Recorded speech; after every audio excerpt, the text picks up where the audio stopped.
Hello everyone. आज basics of accounting में closing inventory and trade discount और cash discount को हम डिस्कस करने वाले हैं और बहुत ही लॉजिकल मैनर में हम सारी चीजें समझेंगे।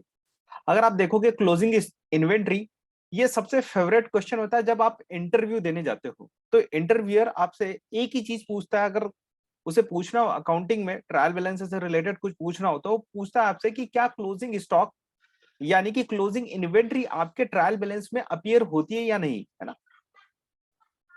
एक तो चीज यहां पर होती है, दूसरी चीज ट्रेड डिस्काउंट और कैश डिस्काउंट में क्या डिफरेंस होता है ना, और ये कब दिया जाता है और इसका पर्पस क्या होता है एंड इसकी अकाउंटिंग एंट्री क्या होती है, हम वो सारी चीजें लॉजिकली समझने वाले हैं। तो चलिए स्टार्ट करते हैं क्लोजिंग इन्वेंट्री से। तो मेरा आप सभी से क्वेश्चन है, जो भी रिप्लाई दे सकता है वो रिप्लाई दीजिए। सभी लोग पार्टिसिपेट करेंगे ज्यादा बेटर रहेगा। इस closing inventory appeared in the closing trial balance? Yes या नो में आंसर देना। इज क्लोजिंग इन्वेंट्री, अब इंडिया में हम इसको स्टॉक भी बोलते हैं इसलिए मैंने साइड में लिख दिया। क्लोजिंग इन्वेंट्री अपीयर्स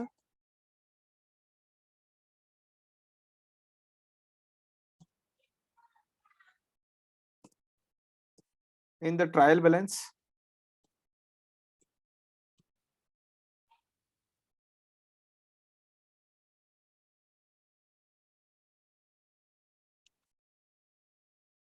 आपका आंसर यस या नो में हो सकता है और हम इसको बहुत कॉन्सेप्चुअली समझेंगे।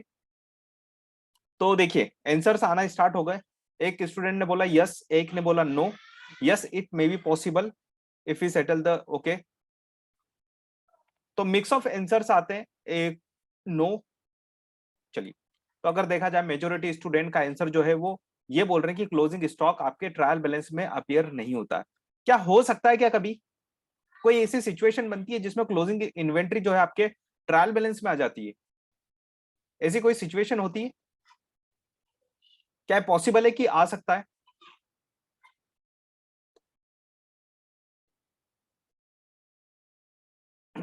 ये आपसे रैपिड फायर में क्वेश्चंस पूछे जाते हैं इंटरव्यू जब आप फेस करते हो। क्या क्लोजिंग इन्वेंट्री आएगा? अगर आएगा तो कब आएगा, और अगर नहीं आएगा तो क्यों नहीं आता, वो ऐसा पूछते हैं आपसे। चलिए हम इस टॉपिक को यहां पर क्या करते हैं, कंसिडर करते हुए इसको डीपली एनालिसिस करते हैं। नहीं, सेल्स रिटर्न नहीं, है ना। सेल्स रिटर्न सेल्स का केस है, क्लोजिंग इन्वेंट्री डिफरेंट चीज है। चलो समझते हैं इसको कि क्यों नहीं आता। तो एक छोटा सा एग्जांपल बनाऊंगा मैं, केवल 4 एंट्री लूंगा और एक ट्रायल बैलेंस बनाएंगे हम। ट्रायल बैलेंस से हम फिर क्या बनाएंगे, हम ट्रेडिंग पी एंड एल और बैलेंस शीट बनाएंगे और ये कॉन्सेप्ट आपको पूरा क्लियर हो जाएगा। तो मैं कुछ एंट्री यहां पर ड्राफ्ट कर लेता हूं।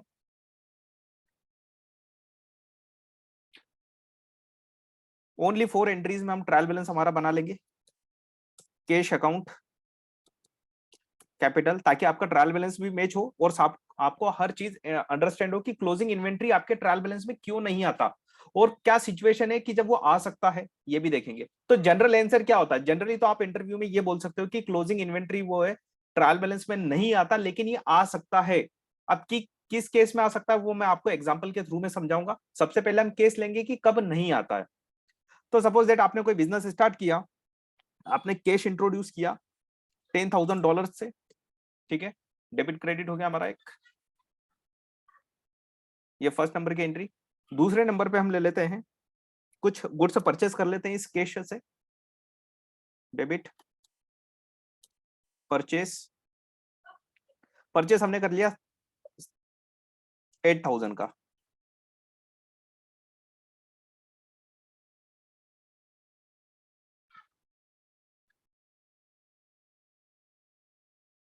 चलो यहाँ पे थोड़ा सा अमाउंट चेंज कर देता हूँ मैं, 20,000 इसको ले लेता हूँ और परचेस ले लेता हूँ ताकि हम सेल भी कुछ कर पाए और कुछ हमारा इन्वेंट्री भी बच जाए। कैश, आपने कैश में क्या करा, परचेस करिए 10,000 की आपने परचेस करी। अब आपने कुछ गुड्स सोल्ड भी कर दिया। मैं यहाँ पर बता देता हूँ आपने कितना परचेस किया। आपने 100 kg परचेस किया है। कितना गुड्स परचेस किया, 100 kg गुड्स परचेस किया। डेबिट एंड क्रेडिट, आपने कुछ सेल्स भी कर दिया तो आपके पास कैश आया, कैश में सेल्स करी आपने। आपने सपोज दैट इस इसमें से जो सेल करी है वो 8,000 की सेल्स करी, कितनी करी है? 8,000 की सेल्स कर दी। कितना गुड्स आपने सेल्स किया? आपने गुड्स सेल्स किया है 60 kg। चलिए, ये 1 2 3 एंट्री हो चुकी है हमारी, और आई थिंक अब इसमें हमारा काम हो जाएगा, 3 एंट्री में ही हो जाएगा। ठीक है, सेल्स भी हो गई, कैश आ गया हमारे पास। अब अगर आप यहाँ पर लेजर अकाउंट बनाओगे, मैं बना देता हूँ, फटाफट बन जाएंगे, छोटे छोटे अकाउंट है।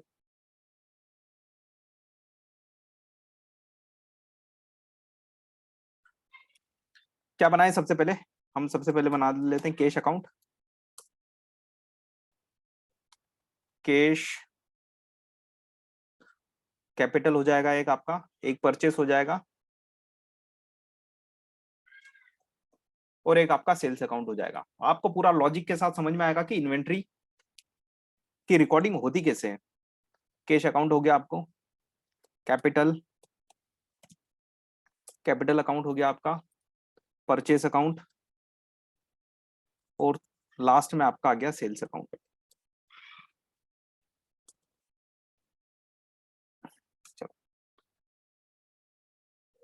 तो ये मैंने ड्राफ्ट कर दिए।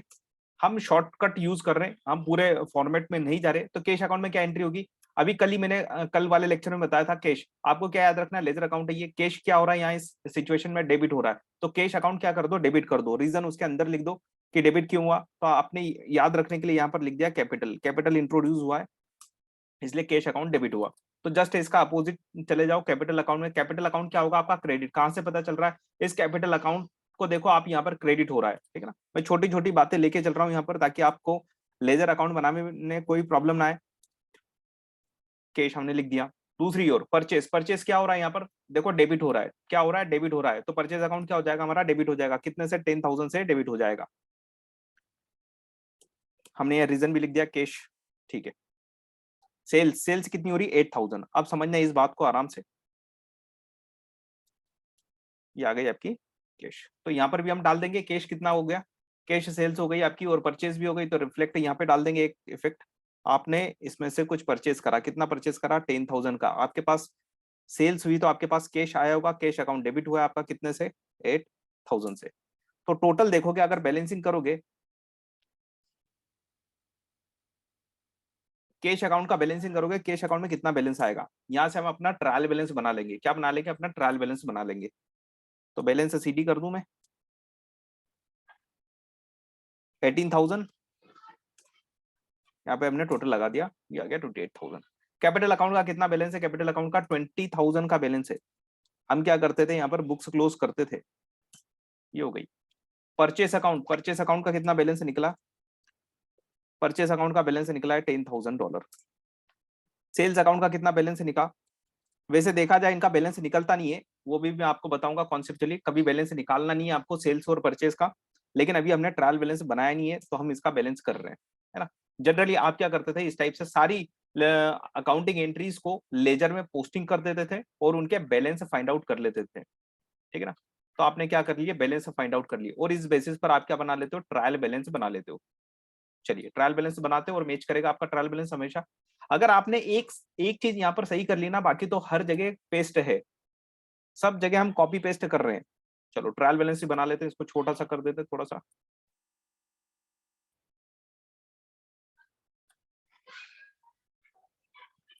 यहाँ पर हम ट्रायल बैलेंस बना लेते हैं। ट्रायल बैलेंस के लिए तो हमें 3 कॉलम ही चाहिए केवल।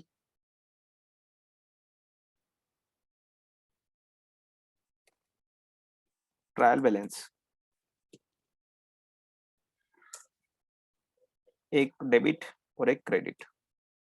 यहाँ पे आ जाएगा आपका पर्टिकुलर, ठीक है। चलिए, कौन कौन सा अकाउंट ले? कैपिटल, सबसे पहले कैश ले लेते हैं। कैश में कितना बैलेंस है? कैश में बैलेंस आपका 20,000। देखो अभी तक क्या क्लोजिंग इन्वेंट्री आ रहा है क्या? अभी तक नहीं आएगा, देखना। फिर भी हमारा ट्रायल बैलेंस मैच करने वाला है। कैश, कैपिटल, कैपिटल कितनी है? कैपिटल 20,000। अच्छा, कैश आपके पास बचा कितना है? 18,000 बचा हुआ है, ठीक है ना। परचेस, परचेस आपकी है 10,000 की। कैपिटल क्रेडिट में आएगा, मैंने यहाँ लिखा हुआ है। इसका सेल्स, सेल्स कितनी है? सेल्स आपकी 8,000। तो टोटल मैच आना चाहिए, ये हमारा ट्रायल बैलेंस मैच है। इट मींस हमने सारे इफेक्ट एकदम करेक्ट करे हुए हैं। लेकिन फिर भी एक चीज नहीं आ रही यहाँ पर। अब ध्यान से समझना, मैंने क्यों इतनी छोटी सी प्रोसेस को आपको बताया, क्योंकि जब बड़ा क्वेश्चन होता है ना तो आपको ये ओवरव्यू नहीं मिल पाता। इसलिए मैंने एक छोटे से एग्जांपल से आपको समझाने की कोशिश करी कि ट्रायल बैलेंस में आपके क्लोजिंग स्टॉक नहीं आया है, जबकि क्लोजिंग स्टॉक है आपके यहाँ पर, क्लोजिंग इन्वेंट्री है आपके पास। कितनी क्लोजिंग इन्वेंट्री है, अगर आप ध्यान से देख पा रहे हो तो क्लोजिंग इन्वेंट्री आपको समझ में आ जाएगी। यहाँ ट्रांजेक्शन में देखो, हमने परचेज कितना करा है, हमने 100 केजी गुड्स परचेज किया है, लेकिन हमने सेल्स कितना किया, ओनली 60 केजी गुड्स सेल्स किया। इट मींस आपके पास 40 केजी गुड्स अभी भी अनसोल्ड है। ठीक है, ये बात से सब एग्री करते हैं कि 40 केजी अभी भी है, लेकिन वो अभी अपियर नहीं हो रहा है ट्रायल बैलेंस में। अगर आप देख पा रहे हो तो नहीं हो रहा है ना अपियर। तो क्या गलत किया क्या हमने? नहीं, हमने सही ट्रीटमेंट किया, सारी चीजें हमने सही करी, एकदम परफेक्ट में करी। जितने ट्रांजेक्शन हुए थे सबको हमने रिकॉर्ड कर लिया है, सब ट्रांजेक्शन को हमने रिकॉर्ड कर लिया। हमारा ट्रायल बैलेंस भी क्या कर रहा है, मैच कर रहा है। इट मींस हमने कहीं भी कोई गलती नहीं करी भी। चलो अब हम बनाते हैं पी एंड एल अकाउंट और आपका बैलेंस शीट बनाते हैं, फिर हम क्लोजिंग स्टॉक के बारे में भी बात करेंगे।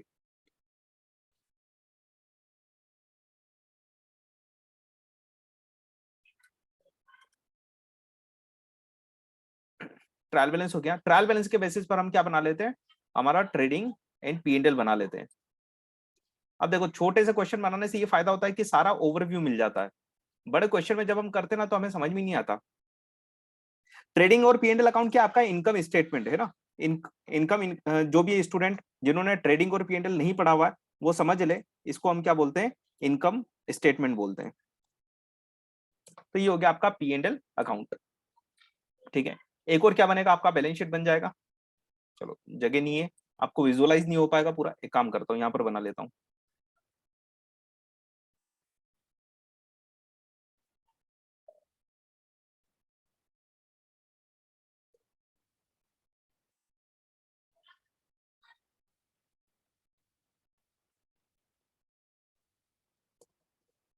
बैलेंस शीट,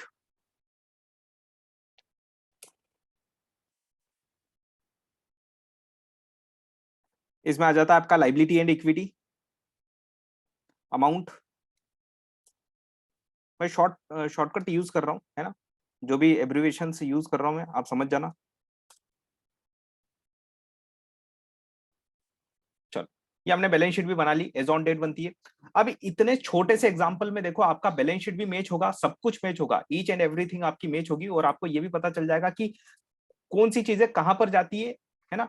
बैलेंस शीट में क्या जाता है, ट्रेडिंग एंड पीएनएल में क्या जाता है, ट्रेडिंग एंड पीएनएल में नॉमिनल अकाउंट जाते हैं। बैलेंस शीट में क्या जाता है, बैलेंस शीट में आपके लाइबिलिटीज और असेट्स के अकाउंट जाते हैं। तो आपके सामने ट्रायल बैलेंस है, ट्रायल बैलेंस में कितने अकाउंट है अभी अगर देखा जाए तो 4 अकाउंट है टोटल।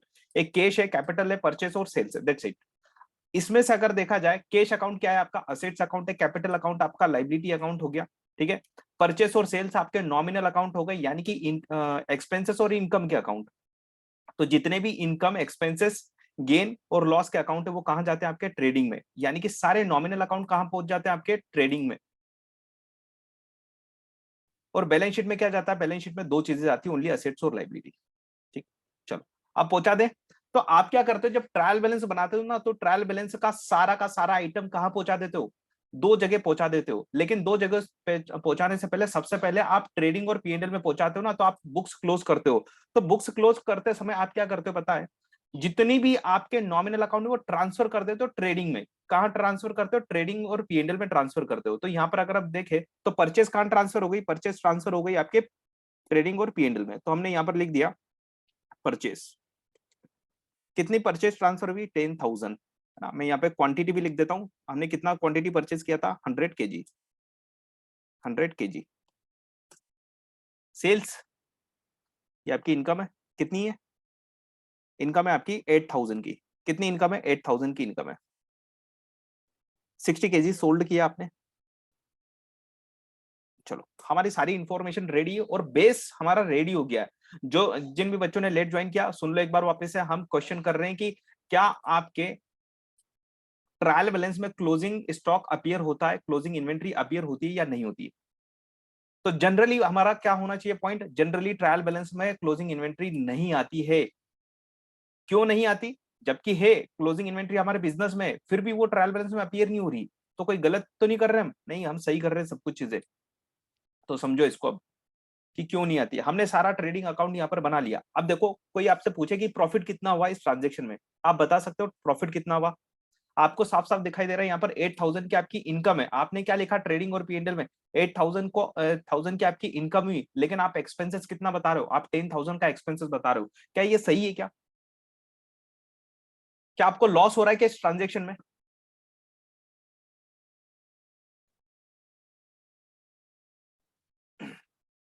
तो आपको गेन हो रहा है। क्या हो रहा है? आपको गेन हो रहा है। कितना गेन हो रहा है? तो एक स्टूडेंट ने बताया मुझे कि गेन, चलिए सभी ट्राई करिए, क्या गेन हो रहा है क्या इस ट्रांजेक्शन में? यस, गेन तो हो रहा है। कितना हो रहा है गेन? आप खुद सोचो, आपने 100 kg गुड्स लेके आए थे, कितने में लेके आए थे? 10,000 में लेके आए थे, यानी कि 1 kg कितने का आया? मतलब पर केजी कॉस्ट अगर हम निकाले, पर केजी कॉस्ट निकाले, तो पर केजी कॉस्ट अगर हम निकालेंगे 10,000 डिवाइडेड बाय 100, तो क्या आ रहा है? $100 आपका पर केजी कॉस्ट आ रहा है ना? यानी कि आपने कितनी कॉस्ट का गुड्स सोल्ड कर दिया है? आपने 60 kg सोल्ड कर दिया, यानी कि 6,000 का गुड्स आपने सोल्ड कर दिया। कितना? 60 kg सेल करा ना, तो 60 kg की कॉस्ट कितनी है? इसकी कॉस्ट है 6,000, और आपने 6,000 का गुड्स 8,000 में सेल कर दिया। क्या कर दिया? 8,000 में सेल कर दिया, यानी कि 2,000 का आपको प्रॉफिट होना चाहिए। तो आप क्या करोगे? यहाँ पे 2,000 का प्रॉफिट लिखोगे ना, लेकिन यहाँ पर लिख नहीं पाओगे। क्यों? क्योंकि आपने गलती करी है। हम इसको एरर ही बोलेंगे थोड़ी देर के लिए। आपने क्या करा? ये ट्रेडिंग अकाउंट आपका क्या है? ट्रेडिंग अकाउंट आपका इनकम और एक्सपेंसेस का अकाउंट है। और किस पीरियड का? इस किसी पर्टिकुलर पीरियड के लिए हम बनाते हैं, है ना? तो हमने क्या बोला? हमने बोला कि इस पीरियड में हमने 8,000 की इनकम करी, तो हमारा एक्सपेंसेस 10,000 का थोड़ी ना है। हमने यहाँ पर गलत एक्सपेंसेस बुक कर दिया, हमने एक्सेस एक्सपेंसेस बुक कर दिया। 10,000 एक्सपेंसेस नहीं है हमारा। हमारा एक्सपेंसेस तो ओनली 6,000 का है। कितना है हमारा एक्सपेंसेस? ओनली 6,000 का एक्सपेंसेस है। इस 6,000 के एक्सपेंसेस को हमने ज्यादा बुक कर लिया है, तो हमें क्या करना पड़ेगा? इसको रिवर्स करना पड़ेगा। एक्सपेंसेस ज्यादा बुक हो गया है, तो हमें क्या करना पड़ेगा? रिवर्सल करना पड़ेगा इसको। रिवर्सल करने के लिए हमें इसको कहां लिखना पड़ेगा? क्रेडिट में। कितना बुक होना चाहिए था एक्सपेंसेस? 6,000 ओनली। आपने गुड्स कितना सेल किया? आपने 6,000 का गुड्स सोल्ड किया 8,000 में। कितने में सोल्ड किया? 8,000 में सोल्ड किया आपने। तो आपको 2,000 का गेन होना चाहिए, ऑब्वियसली बात है। तो हमें क्या करना पड़ेगा यहाँ पर? हमें यहाँ पर रिवर्स करना पड़ेगा। हम ये बोलेंगे हमारा 10,000 का एक्सपेंसेस नहीं है, हमने गलती कर दी। हमने क्या कर दी? गलती कर दी। 10,000 का एक्सपेंसेस नहीं है, एक्सपेंसेस तो ओनली 6,000 का है। हमारे पास अभी भी 4,000 का गुड्स गोडाउन में है। तो हम क्या कर रहे हैं? यहाँ पर क्लोजिंग इन्वेंट्री क्रेडिट नहीं कर रहे हैं, हम ट्रेडिंग अकाउंट क्रेडिट कर रहे हैं। ध्यान रखना एक चीज, अगर ये आपने पकड़ ली बात, तो आपका कभी भी कोई क्वेश्चन गलत नहीं होगा और आप कॉन्सेप्चुअली क्लियर रहोगे हमेशा। आप यहां पर क्या कर रहे हो? आप यहां बताना चाह रहे हो कि क्लोजिंग इन्वेंट्री है हमारे गोडाउन में। इन्वेंटोरी, गोडाउन में हमारी 4,000 की इन्वेंट्री है। हम ये नहीं बोल सकते कि हमारा 10,000 का एक्सपेंसेस हुआ, एक्सपेंसेस ओनली 6,000 का हुआ है। तो देखो हमने इस एक्सपेंसेस को करेक्ट करने के लिए उसको क्रेडिट साइड में लिख दिया। हमने क्या बोला? देखो ट्रेडिंग अकाउंट को हमेशा समझोगे तभी समझ में आएगा ये चीज। ट्रेडिंग अकाउंट यहाँ पर एक्सपेंसेस लिखता है और क्रेडिट साइड में इनकम को लिखता है। तो आपने एक्सपेंसेस कितना बुक कर दिया इस पीरियड में? 10,000, लेकिन आपका एक्सपेंसेस तो ओनली 6,000 का है। 6,000 का गुड्स आपका सेल हुआ ना, 6,000 का गुड्स 8,000 में सेल हुआ, तो दो 2,000 का आपको क्या हो जाना चाहिए? प्रॉफिट होना चाहिए। चलो हमने क्या कर दिया? एक्सपेंसेस को रिवर्स कर दिया, हमने अपनी गलती सुधार ली। तो नेट एक्सपेंसेस अगर आप विजुअलाइज कर पा रहे हो इन दोनों हाईलाइट को, मैं इसका रेड कलर कर देता हूं, तो देख रहे हो आप कितना एक्सपेंसेस बुक हो रहा है। नेट डेबिट कितना हो रहा है? 6,000 हो रहा है ऑटोमेटिकली, अगर आप इमेजिन कर पा रहे हो। ठीक है, तो 6,000 का गुड्स हम 8,000 में सेल कर रहे हैं, तो 2,000 का हमें ऑटोमेटिकली क्या आ जाएगा? प्रॉफिट आ जाएगा। इसको हम क्या बोलते हैं? जीपी, यानी कि ग्रॉस प्रॉफिट।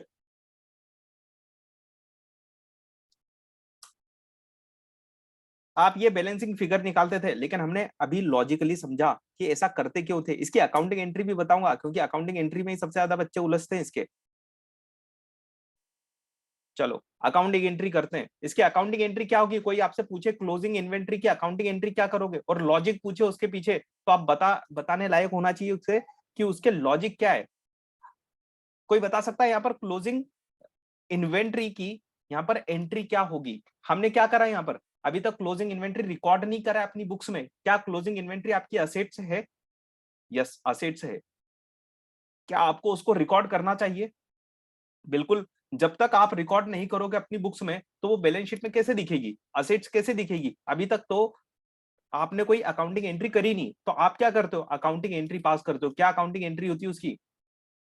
क्लोजिंग इन्वेंट्री आपकी असेट्स है। असेट्स क्या होते हैं, डेबिट होते हैं। देखो जब भी एंट्री ना आए तो थोड़ा सा कॉमन सेंस लगा लिया करो। क्लोजिंग इन्वेंट्री आपकी असेट्स है, असेट्स क्या होती है, डेबिट होती है क्लोजिंग इन्वेंट्री। अब मेरा सेकंड क्वेश्चन, इन्वेंटोरी क्या हो जाएगी, ये डेबिट हो जाएगी। ठीक है, क्रेडिट क्या होगा, बस क्रेडिट पर ही पूरा यहाँ पर खेल है। तो कितनी क्लोजिंग इन्वेंट्री है, 4,000 की आपकी क्लोजिंग इन्वेंट्री है। ठीक है, ये तो आपने कर दिया। लेकिन क्रेडिट क्या करोगे और क्यों करोगे? क्रेडिट आप कर रहे हो ट्रेडिंग अकाउंट। क्या कर रहे हो, जैसा बच्चे बता रहे हैं कमेंट बॉक्स में, ट्रेडिंग अकाउंट क्या कर रहे हैं, वो क्रेडिट कर रहे हैं। ट्रेडिंग एंड पीएनएल है ना, पूरा अगर हम नाम बोले तो ट्रेडिंग पीएनएल आपने क्रेडिट कर दिया। क्यों करा आपने क्रेडिट ये अकाउंट आपने क्रेडिट क्यों करा, कोई रीजन इसके पीछे?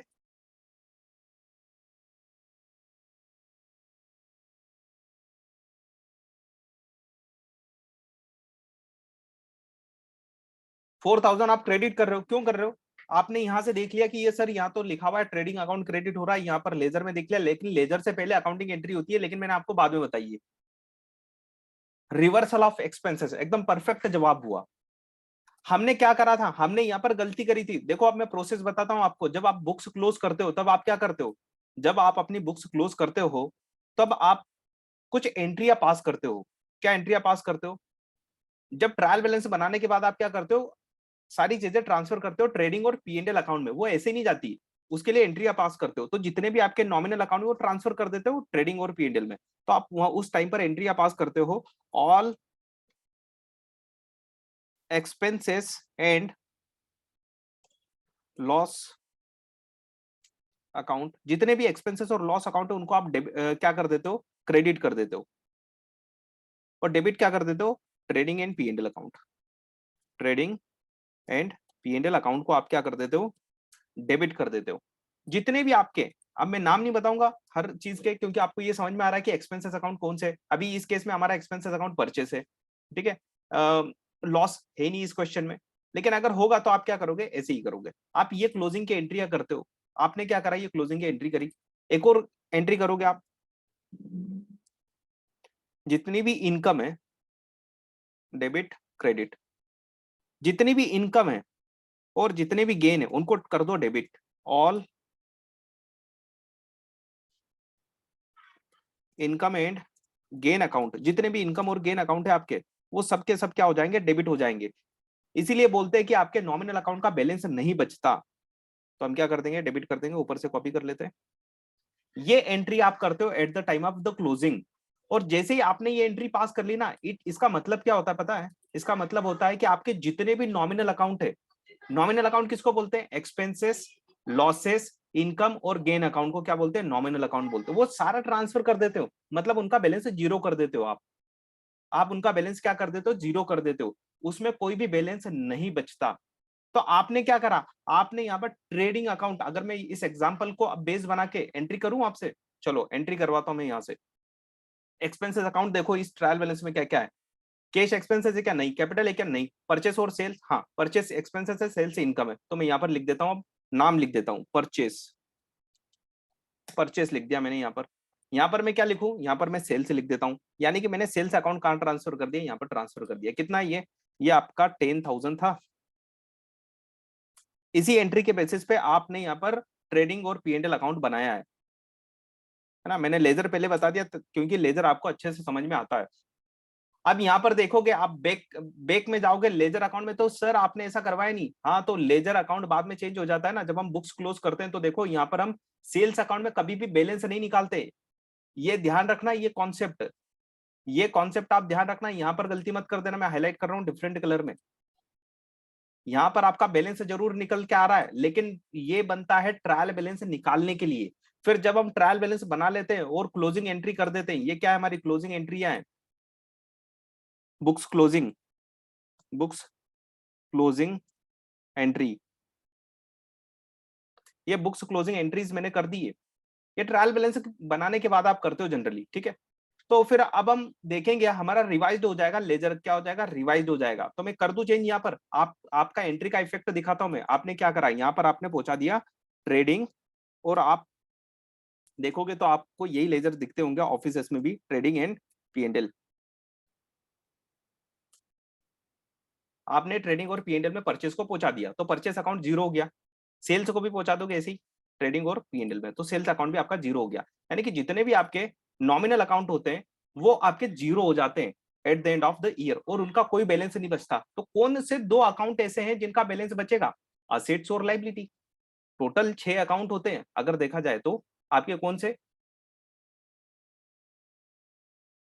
इनकम, एक्सपेंसेस, लॉसेस, गेन, ये हो गए 4, यानी कि नॉमिनल अकाउंट।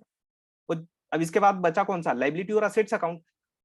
केवल और केवल लाइबिलिटी और असेट्स अकाउंट के ही बैलेंस बचते हैं, और वही आपके कहां जाते हैं, बैलेंस शीट में।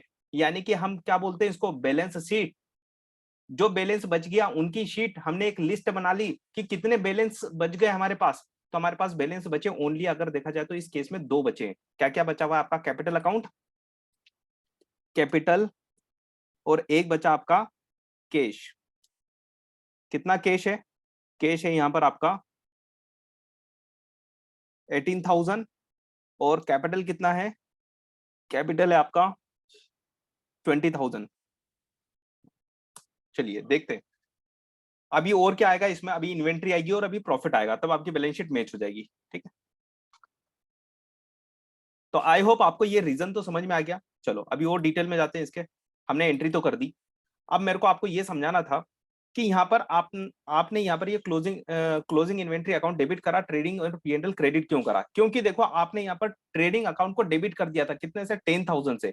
यानी कि आप बोल रहे हो कि 10,000 हमारा एक्सपेंसेस हो गया इस पीरियड का, लेकिन रियलिटी में देखो ना तो आपका एक्सपेंसेस नहीं हुआ है 10,000 का, आपका एक्सपेंसेस ओनली 6,000 का है। कितना हुआ है, ओनली 6,000 का एक्सपेंसेस हुआ है परचेस से रिलेटेड। तो फिर आपने रिवर्सल करने के लिए क्या करते हो, रेक्टिफिकेशन ऑफ एरर।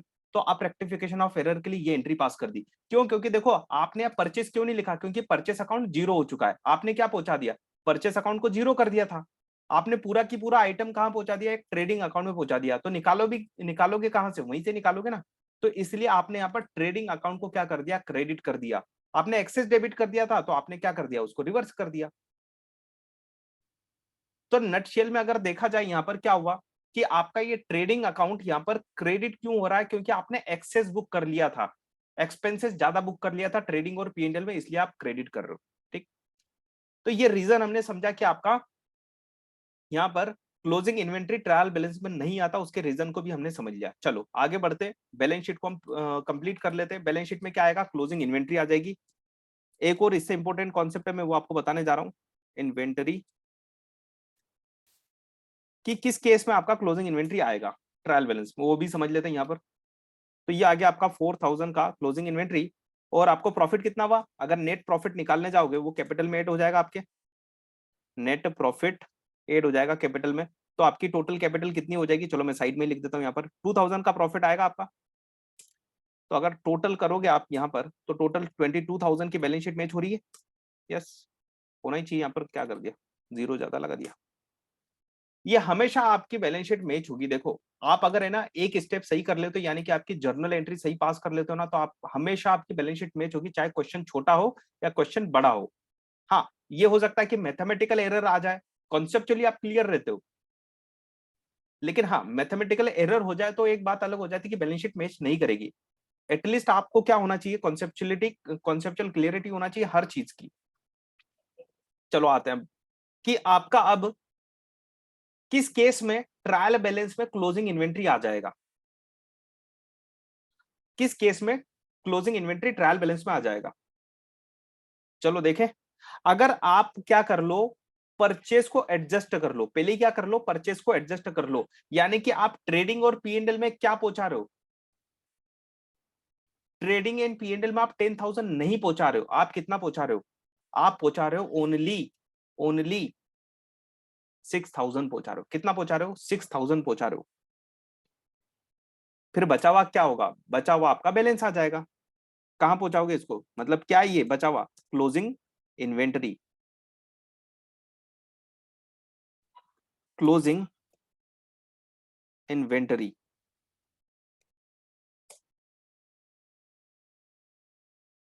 तो 4000 यहाँ पर क्लोजिंग इन्वेंट्री आएगी। इट मींस आपने देखो परचेस को ऑलरेडी एडजस्ट कर दिया। क्या कर दिया आपने, परचेस को एडजस्ट कर दिया। आपने पीएनएल में पहुंचाया कितना, 6000 का, जितना एक्सपेंसेस था उतना ही पहुंचा दिया, बाकी तो आपके पास अनसोल्ड गुड्स है। तो 4000 का अनसोल्ड है, आपने क्लोजिंग इन्वेंट्री बता दिया उसको, यानी कि आपने एंट्री पास करी होगी। क्या एंट्री पास करी होगी इस केस में, closing inventory account debit, credit करा होगा आपने परचेस, है ना। तो क्या एंट्री बनेगी इसकी, मैं साइड में कर देता हूं यहाँ पर, क्लोजिंग इन्वेंट्री डेबिट, क्रेडिट आपने करा है परचेस अकाउंट को। तो इसका इंपैक्ट देखो क्या जाएगा अब ट्रायल बैलेंस पे। अब ट्रायल बैलेंस आपका रिवाइज कर देता हूं मैं यहाँ पर, है ना। परचेस कितनी है यहाँ पर, परचेस आपकी है ओनली 6000, आप एक्सपेंसेस बता रहे हो कितना, 6000 ओनली। अब एक और चीज आ जाएगी आपके ट्रायल बैलेंस में, वो क्या आएगा, क्लोजिंग इन्वेंट्री, क्लोजिंग इन्वेंटरी। इसके बिना आपका ट्रायल बैलेंस मैच नहीं करेगा। देखो जरा डिफरेंस आ रहा है, कितना डिफरेंस आ रहा है, 4000 का डिफरेंस आ रहा है। तो यहाँ पर मैं लिख दूंगा 4000। तो देखो यहाँ पर मैच हो गया आपका ट्रायल बैलेंस भी। तो इस केस में आपका क्लोजिंग इन्वेंट्री ट्रायल बैलेंस में आ जाता है। चलो, अब इससे बड़ा इंपैक्ट समझो। अब आपसे मैं ट्रेडिंग अकाउंट बनवा रहा हूँ। क्या बनवा रहा हूँ, ट्रेडिंग अकाउंट। बताइए जरा ट्रेडिंग अकाउंट में क्या क्या आइटम आएंगे। ट्रेडिंग अकाउंट बनवा रहा हूँ, आपका बैलेंस शीट तो सेम वैसे ही बनेगा। आप देखो ट्रायल बैलेंस आपके सामने, आप सभी को यहाँ पर फोकस करना है। अब ये बात हम हमेशा 12th में 11th में भूल जाते थे, हम यहीं पर सबसे ज्यादा गलतियां करते थे। ये आपके सामने ट्रायल बैलेंस है, इससे हमें क्या बनाना है, ट्रेडिंग और पीएनएल बनाना है। तो क्या क्या लिखूं मैं, परचेस लिखूं, परचेस ले लेते हैं चलो सबसे पहले। परचेस कितना लू, परचेस परचेस ले लेता हूँ 6000। सेल्स, सेल्स कितना लू, सेल्स से लेता हूँ 8000। जो ट्रायल बैलेंस में दिख रहा है मुझे, मैं लेते जा रहा हूँ, ठीक है। परचेस ये 60 kg है, ये कितना है, सेल्स आपने 80 kg करा हुआ है।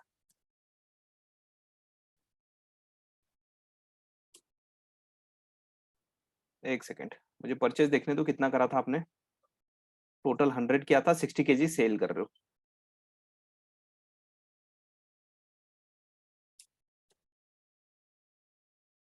चलो, अब यहाँ पे आपको क्या बताना है, और क्या आएगा आपके ट्रायल बैलेंस ट्रेडिंग अकाउंट में।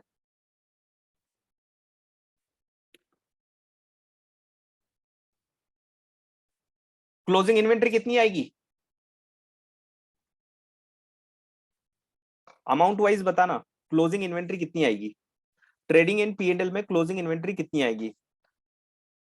कोई बोल रहा है 2000, कोई बोल रहा है 4000, 4000 क्लोजिंग इन्वेंट्री 4000।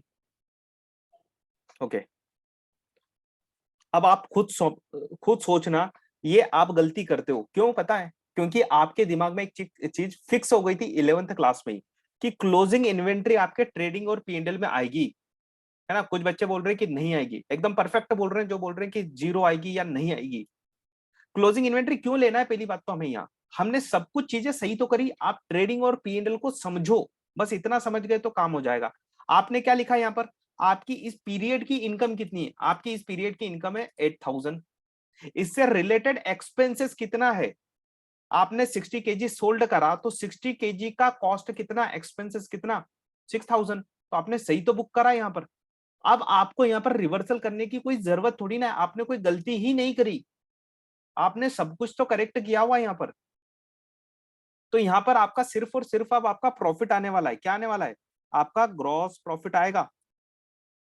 क्या आएगा, ग्रॉस प्रॉफिट कितना आएगा, $2000। ये हो गया आपका ट्रेडिंग पीएनएल बन गया। क्लोजिंग इन्वेंट्री नहीं आएगी, क्यों नहीं आएगी, कोई गलती नहीं करी। सभी को समझ में आ गया ये point. Still we have stock, हाँ स्टॉक है। देखो बेटा स्टॉक क्या है, स्टॉक आपका असेट्स अकाउंट है। मैंने आपको पिछली बार भी बताया था, जब आपने यहाँ पर स्टॉक लिखा था ना, तो स्टॉक यहाँ पर क्रेडिट नहीं हो रहा था, आपका ट्रेडिंग अकाउंट क्रेडिट हो रहा था। स्टॉक कोई आपकी इनकम है क्या, आपकी इनकम तो नहीं है ना, ट्रेडिंग अकाउंट में क्या आता है? ट्रेडिंग अकाउंट में ओनली एक्सपेंसेस और इनकम के अकाउंट आते, लॉसेस और गेन के अकाउंट आते। तो क्लोजिंग इन्वेंट्री आपकी असेट्स है, वो कहां जाना चाहिए? बैलेंस शीट पे जाना चाहिए। तो देखो वो बैलेंस शीट में तो आएगी, यहां पर नहीं आएगी। यहां पर आप पिछली बार भी क्लोजिंग इन्वेंट्री नहीं लाए थे, क्योंकि हमने बचपन में ऐसा पढ़ा था 11th में कि क्लोजिंग इन्वेंट्री दो जगह जाती है, एक जाती है बैलेंस शीट के असेट साइड में और एक जाती है आपके ट्रेडिंग और P&L में। और तब हमें टीचर ये भी बताया करते थे कि ट्रेडिंग अकाउंट क्लोजिंग इन्वेंट्री जो है उसका एक ही इफेक्ट होता है in case of closing inventory अगर ट्रायल बैलेंस में आए। तो हमें ये मेमोराइज नहीं करना, कोई हमें रटना नहीं है, इसको समझना है। आपने जब यहाँ पर करेक्ट एक्सपेंसेस बुक किया है तो यहाँ पर आपको रिवर्सल करने की जरूरत नहीं है। क्लोजिंग इन्वेंट्री आपकी असेट्स है, वो असेट्स अकाउंट है, वो हमेशा डेबिट होगा। आप यहाँ closing account closing inventory credit नहीं कर रहे थे, आप सिर्फ पर्टिकुलर में रीजन लिख रहे थे कि आपने ट्रेडिंग और P&L अकाउंट क्रेडिट क्यों किया पिछले केस में। सबको समझ में आया ये पॉइंट, या एक बार और एक्सप्लेन करूं? यस या नो में बता देना। समझ में आ गया हो तो यस कर दो।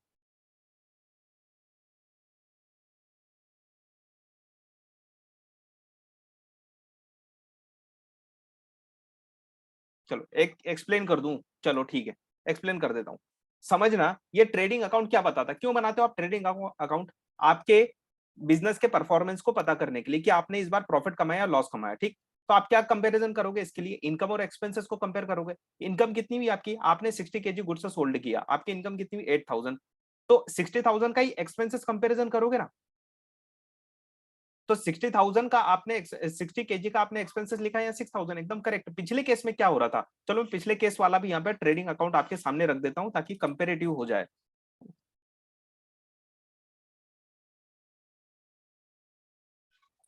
तो पिछले बार आपने यहाँ पर लिखे थे 10,000, क्या लिखा था? 10,000, और आपने यहाँ एक्सपेंसेस करा था 100 kg का बुक। आपने 100 kg का एक्सपेंसेस बुक किया था। उस केस में हमने क्या करा था, यहाँ पर हमने एक्सपेंसेस को रिवर्स किया था, ना कि क्लोजिंग इन्वेंट्री को क्रेडिट किया था। हम ट्रेडिंग अकाउंट को क्या कर रहे थे? क्रेडिट कर रहे थे। कितने से? 4,000 से। और किस नाम से? क्लोजिंग इन्वेंट्री से। ये क्या होता है? ये सिर्फ डिस्क्रिप्शन होता है, अंदर जो लिखा होता है कि आपने ये डेबिट या क्रेडिट क्यों किया है। तो हमने इसको क्रेडिट किया था, किसको क्रेडिट किया था? ट्रेडिंग और P&L को क्रेडिट किया था। तो यहाँ पर आई होप आपको ये क्लियर हो गया होगा। अब यहाँ पर आपने गलत एक्सपेंसेस किया था, आप कैसे कंपेयर कर सकते हो? देखो, आप कभी भी है ना, सेम प्लेटफॉर्म पर होती है ना चीजें, उनको ही कंपेयर कर सकते हो। मैं एक एग्जांपल हमेशा देता हूं। आप 10th स्टैंडर्ड के बच्चे का रिजल्ट 8th स्टैंडर्ड के बच्चे से कंपेयर नहीं कर सकते। क्यों? क्योंकि वो दोनों एक प्लेटफॉर्म पर नहीं है। आप मैथ्स का रिजल्ट कॉमर्स वाले बच्चों के रिजल्ट से कंपेयर नहीं कर पाओगे। क्यों? क्योंकि वो दोनों सेम प्लेटफॉर्म पर नहीं है। तो आप देखो यहाँ पर, ये 60 kg है और ये 100 kg है, तो यहाँ पर कंपैरिजन तो हो ही नहीं पा रहा। मैंने आपको बोला, आपने 100 किलोमीटर गाड़ी चलाई तो आपका पेट्रोल जो है वो 50 लीटर आपका पेट्रोल लग गया। लेकिन एक पर्सन है जिसने 2,000 किलोमीटर गाड़ी चलाई है और उसका पेट्रोल लगा है 1,000। तो आप कंपैरिजन नहीं कर पाओगे ना, उसको दोनों को सेम प्लेटफॉर्म पर लाना पड़ेगा। तो जब भी हम क्या करते हैं, सेम प्लेटफॉर्म पर लाते हैं, तभी वो कंपेरेबल होता है चीजें। ठीक है, आई होप आप अंडरस्टैंड हो गए होंगे। हमेशा याद रखना, 10th के स्टूडेंट का रिजल्ट आप कंपेयर नहीं कर सकते हो 8th के स्टूडेंट से। ये अलग अलग प्लेटफॉर्म पर है दोनों चीजें। चलो, तो आई होप आपको ये समझ में आ गया होगा कि क्लोजिंग इन्वेंट्री कब ट्रायल बैलेंस में आता है और कब नहीं आता है। क्योंकि जिस चीज की हमने कोई एंट्री नहीं करी, तो वो अपने आप तो आ नहीं सकती, इसलिए हम क्या करते थे? अकाउंटिंग एंट्री करते थे। इस केस में जब क्लोजिंग इन्वेंट्री आपके ट्रायल बैलेंस में आ रहा है, तो हमें अलग से कोई एंट्री करने की जरूरत नहीं है। क्यों? क्योंकि हम ऑलरेडी एंट्री कर चुके हैं, तभी तो यहाँ पे अपीयर हो रहा है। बिना जर्नल एंट्री के हमारे अकाउंट्स में कुछ भी चीजें अपीयर नहीं होती। चलिए ठीक है, अब क्लियर है सबको? तो एक छोटा सा कॉन्सेप्ट और ले लें आज के लिए हम।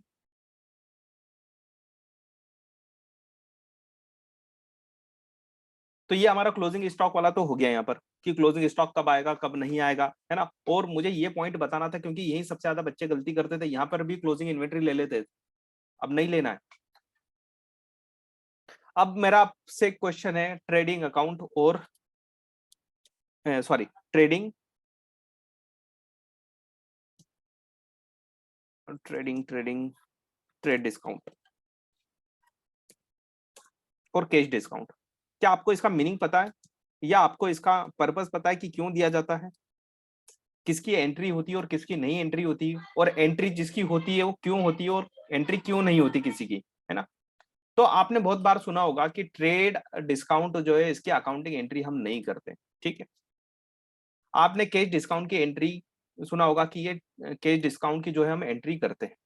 पर्पस क्या है इसका, क्यों देते हैं ये ट्रेड डिस्काउंट और क्यों देते हैं कैश डिस्काउंट, क्योंकि जब हम पर्पस समझते हैं ना तब इसकी अकाउंटिंग एंट्री भी क्लियर हो जाते हैं, इसके मीनिंग भी क्लियर हो जाते हैं। तो चलो हम इसको रिवेल करते हैं जरा इस पॉइंट को कि ट्रेड डिस्काउंट की एंट्री क्यों नहीं होती आपके बुक्स में, है ना। पहला क्वेश्चन तो ये होना चाहिए कि इसकी एंट्री क्यों नहीं होती। आप जब भी जाते हो शॉपिंग करने के लिए, किसी मॉल में जाओ आप कहीं पर भी, तो आप क्या करते हो, trade discount is without cash discount like a promotion. हाँ समझते हैं जरा उसको। ट्रेड डिस्काउंट, आप गए शॉप पर, मॉल में गए कहीं पर, तो वहां पर आप क्या देखते हो कि कुछ गुड्स देखते हो तो वहां पर वो आपको ऑफर करते हैं। क्या करते हैं, ऑफर करते हैं, डिस्काउंट ऑफर करते हैं। वो कौन सा डिस्काउंट है, वो ट्रेड डिस्काउंट है या कैश डिस्काउंट है। आप एक मॉल में गए, वहां पर सेल लगी हुई है, तो वो कौन सा डिस्काउंट आपको ऑफर कर रहे हैं।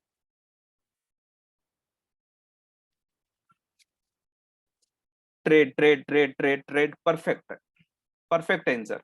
सब नहीं यहाँ पर, कुछ बच्चे कैश बोल रहे हैं। चलिए कैश जो बोल रहे हैं वो भी अपने आप को करेक्ट कर लेना मेरे एक्सप्लेनेशन के बाद।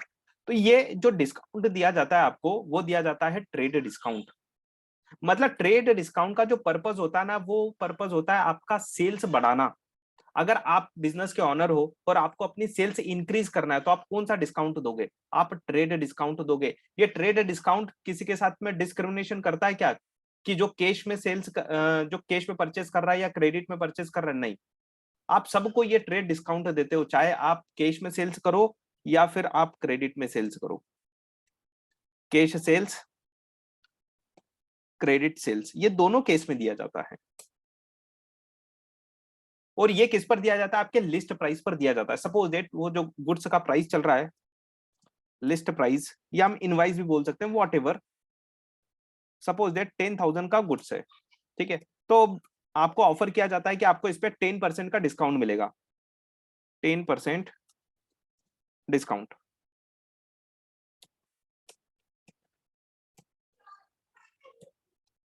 तो ये हमने डिस्काउंट माइनस कर दिया यहाँ से, तो आपका क्या आ जाएगा, अमाउंट आ जाएगा। ये अमाउंट आप पे करते हो शॉपकीपर को, ठीक है। या आपने अगर क्रेडिट में परचेज किया है, तो ये आपका क्या हो गया, नेट पेबल। आपके पॉइंट ऑफ व्यू से बोलूं तो मैं ये क्या आ गया, आपका नेट पेबल। आपको इतना पेमेंट करना है शॉपकीपर को। अच्छा बताओ, शॉपकीपर का जो है राइट टू रिसीव कितना आ रहा है, उसका राइट कितना निकल के आ रहा है इस ट्रांजेक्शन से, आपसे वो कितना क्लेम कर सकता है। आपसे वो 9,000 क्लेम कर सकता है या 10,000 क्लेम कर सकता है, बताइए। वो 9,000 क्लेम करेगा आपसे। क्या वो आपसे 10,000 कभी मांगेगा, क्या नहीं मांगेगा। इसलिए बताओ, हम जब एंट्री करते हैं अकाउंटिंग एंट्री, तो हम कितने की अकाउंटिंग एंट्री करते हैं, जितना हमें राइट होता है। हमें राइट कितना है, हमें ओनली 9,000 का ही राइट है, हमें 9,000 ही लेना है। तो हम क्या बोलेंगे, राइट टू रिसीव कितना हमारा, जितना राइट टू रिसीव है उतना ही हम क्या करेंगे, डेबिट करेंगे। क्रेडिट क्या करेंगे, सेल्स 9,000। डेबिट में क्या लिखूं, अगर कैश दे दिया उसने तो ठीक है कैश, और अगर क्रेडिट पर सेल किया है तो उसका नाम लिख दो, यानी कि डेटर, डेटर्स अकाउंट है ना, जो भी उसका नाम होगा वो लिख देंगे हम।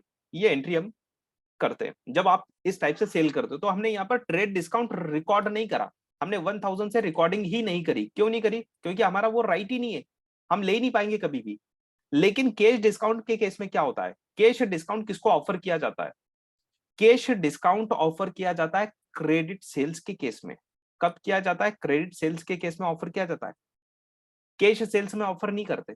कैश सेल्स में जो ऑफर करते हो वो ट्रेड डिस्काउंट ही होता है।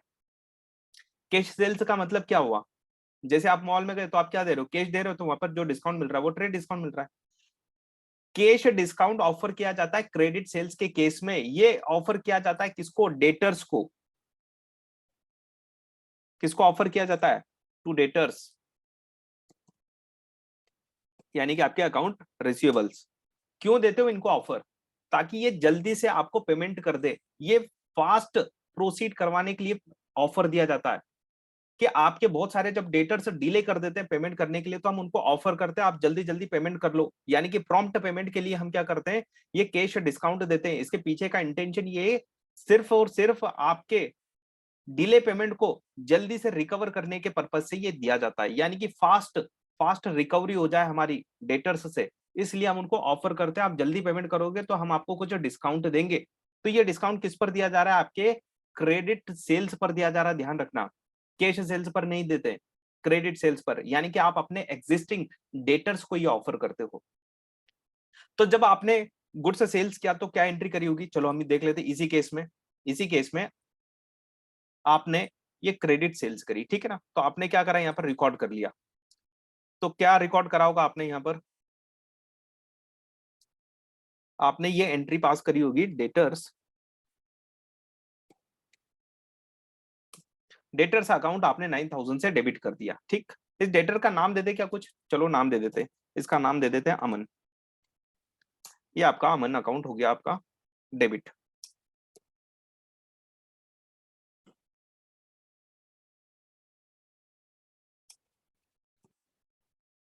अब क्या होगा, अमन को बोला जल्दी जल्दी पेमेंट कर दो, हम आपको क्या दे देंगे, ऑफर दे देंगे, कुछ जल्दी पेमेंट करने के लिए कुछ हम क्या दे देंगे आपको, डिस्काउंट दे देंगे। तो हम क्या बोलेंगे यहाँ पर, अमन को बोलेंगे जल्दी पेमेंट कर दोगे तो हम आपको डिस्काउंट दे देंगे। तो अमन मेरे पास आएगा कैश लेके, तो मेरे पास क्या आ जाएगा, कैश आ जाएगा।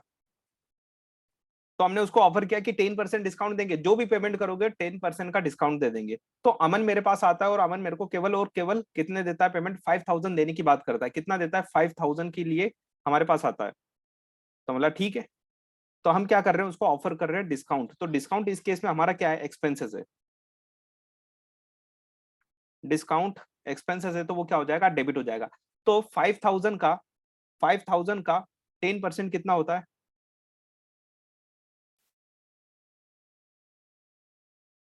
500। ये डिस्काउंट मुझे, मैंने उसको ऑफर कर दिया, तो मुझे कैश कितना मिला, मुझे कैश मिला 4500। तो मैंने इस टाइप से ये एंट्री पास करी। अब आप ध्यान से देखना दोनों केस में क्या डिफरेंस है। यहाँ पर देखो हमने अमन को डेबिट कर दिया, ठीक है, एकदम सेम एंट्री थी यहाँ इस लेवल पे। इस लेवल पे अगर आप देखोगे तो अमन ने मुझे कितना पेमेंट किया, अमन ने मुझे कैश दिया ओनली 4500, लेकिन मैंने क्या दिया उसको, डिस्काउंट दे दिया 500 का। तो मुझे अमन का अकाउंट तो 5000 से क्रेडिट करना पड़ेगा ना, मतलब मैं अपनी असेट्स कितने से डिक्रीज करूंगा, 5000 से। उसमें मुझे 4500 मिल गए और 500 का मैंने अपना एक्सपेंसेस बुक कर लिया, तो मेरी असेट्स तो कम हो गई ना 5000 से। यही चीज अगर आप यहाँ पर देखोगे, इस केस में अगर आप डिस्काउंट नहीं दोगे, कैश डिस्काउंट नहीं दोगे, तो क्या एंट्री होती है, तो कैश आप पूरा की पूरा ले लोगे अमन से। कितना, सपोज दैट 5000 दे रहा था वो 5000 आप ले लोगे अमन। ये अकाउंटिंग एंट्री हो गई। तो आपको आई होप यहाँ पर क्लियर हो गया होगा कि ट्रेड डिस्काउंट क्या रिकॉर्ड होता है क्या, कभी भी रिकॉर्ड नहीं होता। क्यों, क्योंकि हमारा राइट ही जनरेट नहीं होता। हमारा राइट टू रिसीव कितना है, ओनली 9000 का, तो हम 9000 ही ले सकते हैं। कैश डिस्काउंट की अगर बात करोगे तो कैश डिस्काउंट किसको दिया जाता है, कैश डिस्काउंट दिया जाता है आपके अकाउंट रिसीवेबल्स को, यानी कि क्रेडिट सेल्स के केस में ही कैश डिस्काउंट आपको दिया जाएगा। अब मान के चलो कि आपने यहाँ पर कैश डिस्काउंट भी दिया है, आपने यहाँ पर कैश ट्रेड और कैश दोनों डिस्काउंट एक साथ दिए इस क्वेश्चन में। अगर आपका मान के चलो यहाँ पर ट्रेड डिस्काउंट नहीं होता इस क्वेश्चन में, कैश सेल्स के क्रेडिट सेल्स में मान के चलो यहाँ पर नहीं होता है ना, ये आपकी कैश सेल्स थी, वो वाला सीनियर भी क्रिएट कर लेते हैं कि आपने क्या करा, क्रेडिट सेल्स करिए, 10,000 की सेल्स करिए, कोई डिस्काउंट नहीं दिया उस टाइम पर, तो आपको अमन से लेना कितने, 10,000, ताकि आप कंपैरिजन कर सको कि यहाँ पर आपने क्या दिया, राइट दिया। राइट कितना है आपको अमन से लेने का, अमन से लेने का राइट है आपका $10,000 का, कोई डिस्काउंट इसको ऑफर नहीं किया आपने। अब अमन आया आपके पास में, अमन बोल रहा मैं पेमेंट जल्दी करना चाहता हूँ, आपको कुछ डिस्काउंट दे रहे हो क्या मुझे। हाँ, हमने बोला कि अगर आप पूरा की पूरा पेमेंट कर दोगे तो हम डिस्काउंट आपको दे देंगे। कितना डिस्काउंट, 10% का डिस्काउंट देंगे। तो बताओ अमन मेरे पास आएगा, 10,000 की उसकी जो लाइबिलिटी थी वो पे ऑफ करने आ रहा है हमारे पास, तो कितना अमाउंट देगा हमें, 9,000 का अमाउंट दे देगा, 1,000 उसको डिस्काउंट मिल जाएगा। तो कभी कभी आप नेट सेटलमेंट में ये एंट्री करते हो तो आपसे क्वेश्चन पूछा जाता है कि नेट सेटलमेंट कितने पर होगा कैश डिस्काउंट के केस में। अगर 10% का डिस्काउंट दिया जा रहा है तो नेट सेटलमेंट में आपको कैश कितना रिसीव्ड होगा, है ना। तो बच्चे गलती कहाँ करते, बच्चे यहाँ गलती करते थे कि 9,000 का 10% निकाल लेते। तो हमें 9,000 का 10% नहीं निकालना है। सेटलमेंट कितने में हो रहा है, सेटलमेंट हो रहा है आपको, नेट सेटलमेंट हो रहा है यहाँ पर 9,000, तो वो 10% 9,000 का निकाल के गलती कर देते हैं। जबकि आपको तो देखना है ना आपकी असेट्स कितनी थी, आपकी असेट्स थी 10,000 की, 10,000 की असेट्स बचेगी क्या, नहीं बचेगी, ये पूरी खत्म हो गई। चलो आई होप आपको ये क्लियरिटी मिल गई होगी कि ट्रेड डिस्काउंट और कैश डिस्काउंट क्या होता है, इसका पर्पस क्या होता है, ट्रेड डिस्काउंट क्यों दिया जाता है, कौन सा रिकॉर्ड होता है, कौन सा रिकॉर्ड नहीं होता। ट्रेड डिस्काउंट आपका कभी भी रिकॉर्ड नहीं होता, कैश डिस्काउंट आपका रिकॉर्ड होता है। ठीक है, क्यों दिया जाता है कैश डिस्काउंट, प्रॉम्प्ट पेमेंट के लिए। ट्रेड डिस्काउंट बल्क सेल बढ़ाने के लिए, अपनी सेल्स इंक्रीज करने के लिए, मतलब एज अ प्रमोशन के लिए हम क्या देते हैं, ट्रेड डिस्काउंट देते हैं। चलिए, तो आज का लेक्चर हम यहीं एंड करते हैं, हम मिलेंगे नेक्स्ट लेक्चर में। इसके जो भी लिंक है मैंने यूट्यूब पर अपलोड कर दिया है, लास्ट वाला लेक्चर भी, और ये लेक्चर भी आपका यूट्यूब पर अपलोड हो जाएगा, है ना। आप यूट्यूब चैनल मेरा ज्वाइन कर लेना, वहां पर आपको ये अपडेट मिल जाएंगे। दूसरी चीज, टेलीग्राम ग्रुप आप ज्वाइन कर लेना, जितने भी लोग नए ज्वाइन हो रहे हैं, वो टेलीग्राम ग्रुप अपने कोऑर्डिनेटर से ले लेना, जो भी आपके काउंसलर होंगे उनसे वो लिंक मिल जाएगी आपको, तो वहां पर भी मैं इसका लिंक शेयर कर दूंगा। चलिए, मिलते हैं नए कॉन्सेप्ट के साथ में नेक्स्ट क्लास में। नेक्स्ट क्लास में बहुत इंपॉर्टेंट कॉन्सेप्ट मैं कवर करने वाला हूँ, इसलिए कोई डिले मत करना, टाइमली ज्वाइन हो जाना। ओके, चलिए बाय एवरीवन, मिलते हैं नेक्स्ट लेक्चर में।